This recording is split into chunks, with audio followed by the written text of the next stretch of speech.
Donc, je mets la boîte ici. Et on est pas mal.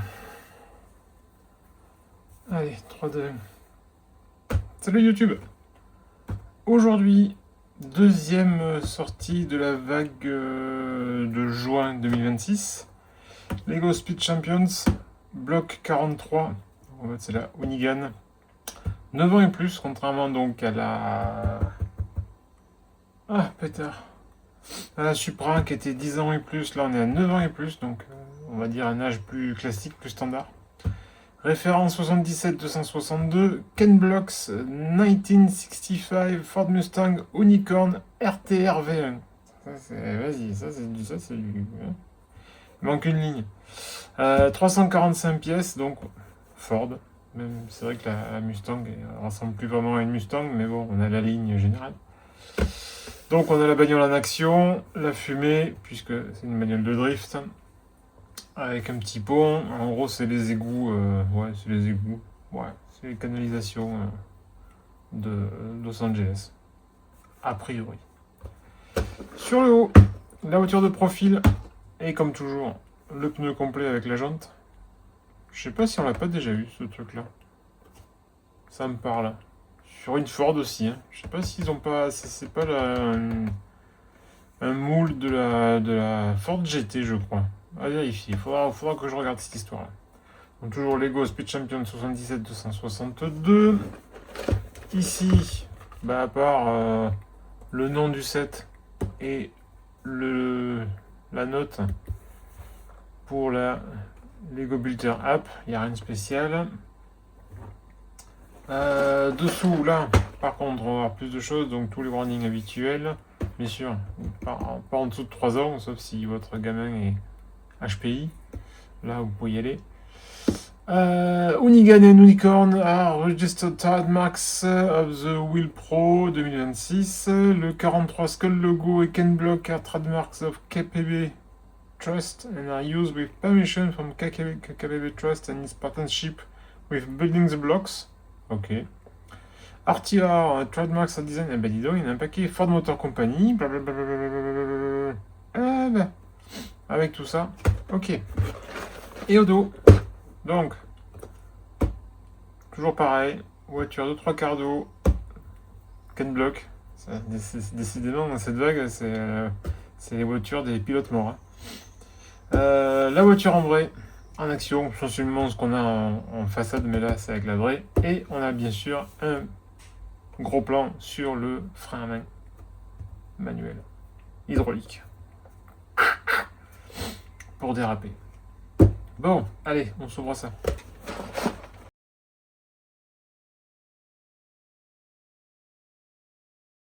Alors, 1, 2,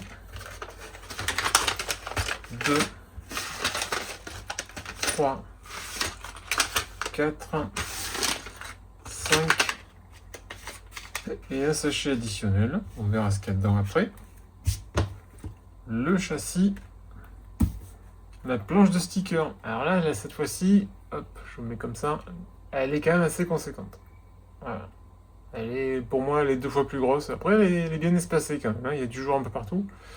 Mais elle est 2 fois plus grande que celle de la Supra. Ouais. Donc on verra. Mais il y a un paquet de trucs. Après, c'est quand même des grosses pièces aussi. Et la notice. Donc on est sur un total de 123 pages. Bon, ça fait un peu moins que l'autre, il me semble. Je crois qu'on était à 140. Donc là, 123 pages avec l'inventaire. Et on est à 120 pages avec le montage. Sachet papier cette fois-ci. Comme quoi. Donc je suppose que ça doit être le pare-brise. On va regarder de suite. Comme ça, ça sera fait. Ouais, je vous confirme que on a le joli pare-brise qui est donc en pièces séparées. Donc là, c'est garanti sans rayures. Très joli montant là, ça me... Ouais. Ça me fait de l'œil pour autre chose, éventuellement. Je vais voir. Peut-être qu'il faudra que j'en prenne une autre. Ça commence déjà à réfléchir. Mais ouais, alors par contre c'est clair. C'est normal, hein. Elle est comme ça. Elle n'est pas fumée. Elle est pas dark, enfin, oui, elle est pas fumée, donc je sais pas trop, mais ce montant en noir là, il est vraiment sympa. Ouais, on verra. Allez, je mets ça de côté déjà. On mettra à la fin, parce qu'a priori, c'est à la fin qu'on doit le poser. Et on attaque. On y va.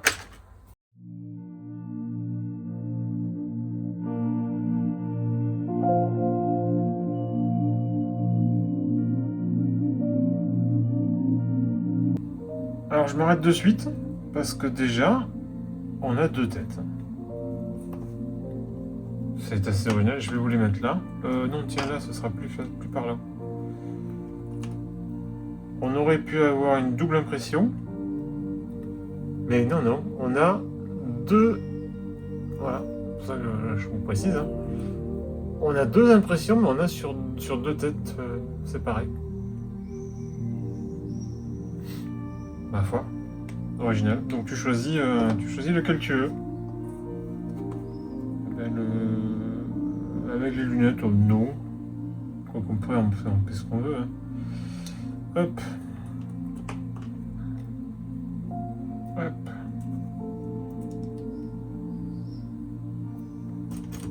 Petite clé à molette.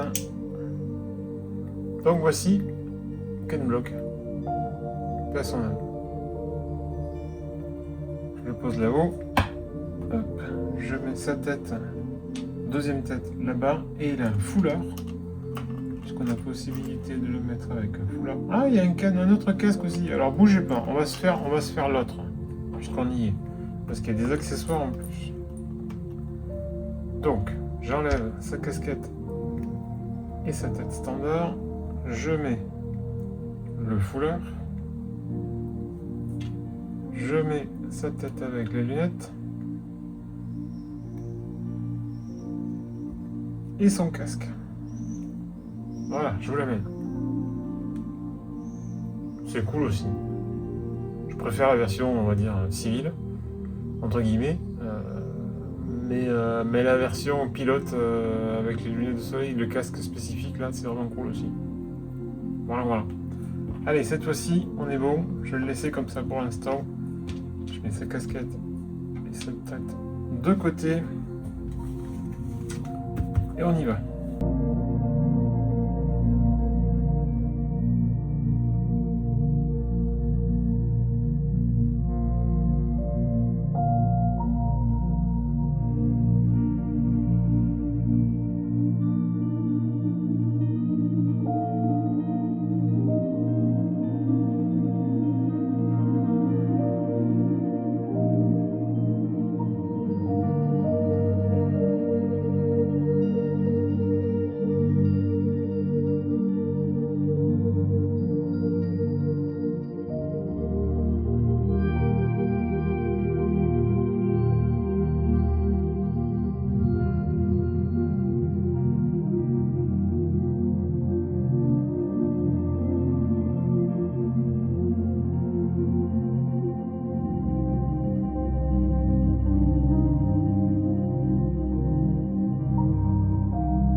Hop, fin du sachet 1. Alors ces petites échelles là, je trouve ça génial moi.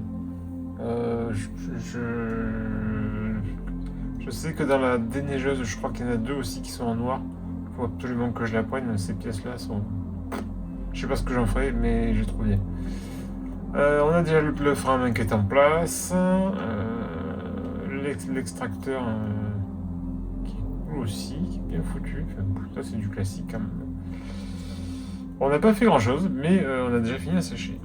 Ah oui, je mets les pièces en rab juste là. Et j'ouvre le sachet 2.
théoriquement en fin du sachet 3, mais il y a une couille.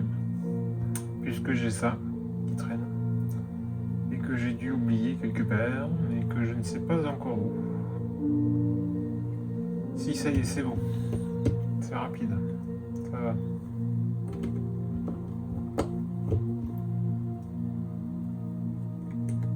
Voilà. Corrigé. Donc, fin du sachet 2. Hop, vite fait, je mets les quelques pièces en rab, dont un print. Je sais pas si ça va être compliqué de le voir à mon avis, mais c'est le logo. J'espère qu'il a fait le point. Donc il y avait ça en plus. Toujours bon à voir. Hop. Donc, ça on continue à monter tranquillou. J'avoue qu'il y a plein de petites techniques quand même pour un 7-9 Plus. Il y a plein de trucs à biscotter. Hein. Donc on a fait l'arrière là. Mais ouais, il y a plein de bonnes petites idées, de plein de trucs à garder, à se mémoriser. Parce que ça vaut le coup sur des éventuels mocks. Très très bon. Très très bon montage.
Pause. On a un problème. Voilà. J'ai 4 pièces comme ceci. Et il me manque une pièce. Je vais dans mon vrac en croisant les doigts que j'ai la bonne couleur. Normalement je l'ai, mais je vais vérifier. A few moments later. Me voilà de retour. Donc voilà la pièce qui manque. J'espère que c'est la seule.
Fin du sachet 3, à part donc l'accident, là, cette pièce là que j'ai pas. Enfin que j'ai corrigé, mais ça m'emmerde un peu quand même. Donc je me retrouve avec 2 trucs comme ça, c'est pas grave, on fera avec. Donc on a continué l'habitacle. Alors oui, j'ai tout monté en symétrique pour être sûr d'avoir toutes les pièces. Parce que maintenant malheureusement j'avais... Ça, le problème c'est que quand un montage se passe bien, t'as pas de soucis, ben, tu fais pas attention, tu y vas. Et puis là, je vais commencer à me méfier. Je vais surveiller un petit peu tout parce que j'ai peur qu'il manque des trucs. Voilà. Donc on va faire gaffe. Là j'attends de voir l'accrochage qu'il va y avoir ici. Là aussi également d'ailleurs, ça me paraît très étonnant. On va voir ça. Mais en tout cas l'habitacle est fini. Oh, la course du frein main elle est pas énorme. Hein. Ouais, d'accord.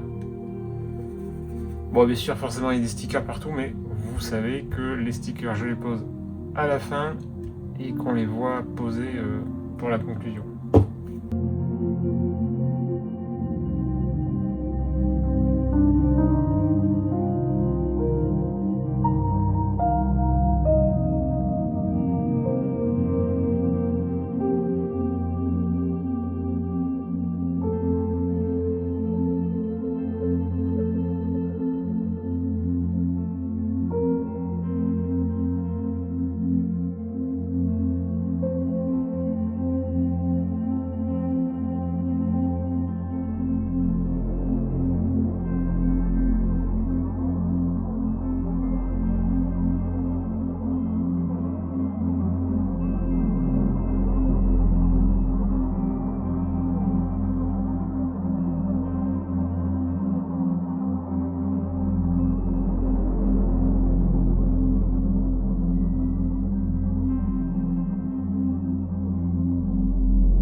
Petite pause au niveau des optiques. Donc déjà, les petites croix sur les phares, ça c'est génial. D'ailleurs, j'ai vu que j'en avais a priori une en rab. Et sur les côtés, il faut bien respecter le montage puisqu'on a les logos du crâne avec le 43 à mettre dans le bon sens parce qu'il y a une courbature.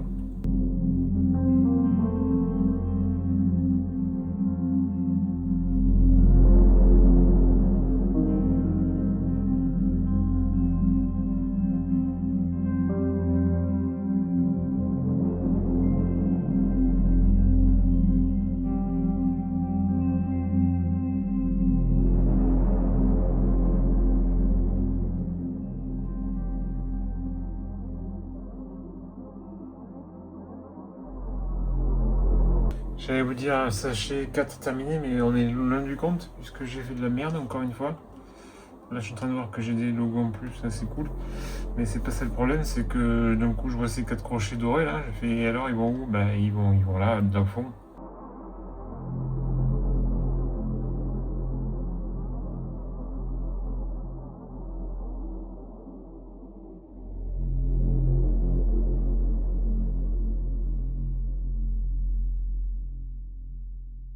Sachet 5. On va certainement finir toute cette partie-là.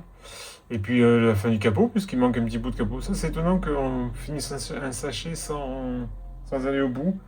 En fait, je viens de voir le départ de l'étape du sachet 5. Ben, on finit en fait, on fait ça et ça. C'est bizarre, ils auraient pu aller un petit peu plus loin. Bon, c'est pas grave. Joli calandre. Alors, le montage est. Heureusement qu'il est bien coincé parce que c'est un petit peu hasardeux. Voilà, je dirais que c'est pas super costaud. Pareil ici, je sais pas pourquoi là on va avoir un truc là, pour avoir une grille. Oui, bah ouais, mais sauf que là derrière ça tient pas. Bon, c'est bien plaqué, mais voilà, comme ici là, c'est bien plaqué aussi. Mais voilà, deux trois petites choses. Après, sinon le montage est super, hein. Mais il y a deux trois petits détails qui me. Voilà. Les pièces en plus. De côté. Et on ouvre le dernier sachet.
Hop.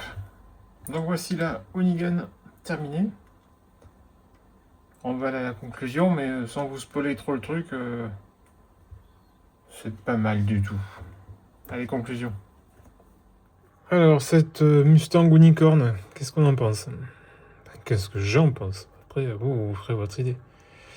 Montage plutôt cool, de bonnes idées, des trucs bien tordus, des pièces sympas, les HRCR d'elle. Tiens, je vois que ça, hop, c'est pas droit, voilà. Les nouvelles jantes qui sont vraiment chouettes, avec des enjoliveurs vraiment spécifiques. Enfin, spécifiques. Je pense que j'ai pas cherché entre temps, j'ai pas le temps. Mais je pense qu'on a déjà eu la même chose sur les Ford GT. Je vérifierai. C'est toujours pas droit ça. C'est un peu mieux là. Ouais. Par contre, alors, tirage de plomb avec les autocollants. Voilà. Ça, c'est un truc qui m'a gavé. Les stickers d'angle là, c'est toujours emmerdé. Alors, c'est collé droit, hein. J'ai pris le temps. C'est propre. Là-dessus, vous pouvez regarder. Le collage est nickel. Mais là, les rattrapages ici, les centrages là. Alors le bandeau là, j'en parle même pas. C'est 3 fois, je m'y suis repris. Là, le rattrapage ici. Alors je l'ai fait, hein. C'est bon, ça va. Mais c'est chiant. C'est franchement chiant. Le pire, c'est celui du pare-brise. Voilà. Arriver à avoir à peu près la même chose ici et là et de ne pas l'avoir tordu, ça va, quoi. C'est bon. Voilà, donc il y a des trucs qui sont... Le montage en lui-même, le résultat est cool, mais après c'est le collage. Le collage des autocollants, c'est vraiment une catastrophe. Voilà, ça se fait, mais comme toujours, comme souvent, ça devient une maquette. Ce n'est plus un jouet. Voilà. On perd la notion de jouet à partir du moment où on colle les autocollants. Donc c'est fatigant. Voilà, c'est fatigant. C'est un petit peu énervant. Mais bon, c'est comme ça. Sinon, dans l'ensemble, le véhicule est cool. D'avoir des deux visages, c'est sympa aussi. Hop, voilà, je le mets là. Comme ça, on va voir le pilote en place. Il arrive. Le voilà. Il est bien posé. Alors, il a les bras un peu hauts. Je sais pas si on peut les baisser. C'est limite, hein. C'est un peu coincé. Mais bon, ça fonctionne. Donc, il n'y a rien à dire. Voilà, donc bien, mais les autocollants, voilà. Gros coup de nerf sur les autocollants. Mais comme d'hab avec les Speed Champions, hein, malheureusement, voilà, si tu veux une voiture 100% complète, ben, il faut passer par là. Donc bon, t'as pas le choix. Voilà, c'était mon tour le plus complet donc de la Mustang Unicorn. J'ai plus SRT, je sais plus, il y a tellement le titre est trop long. Voilà. Hein, allez, bisous, ciao.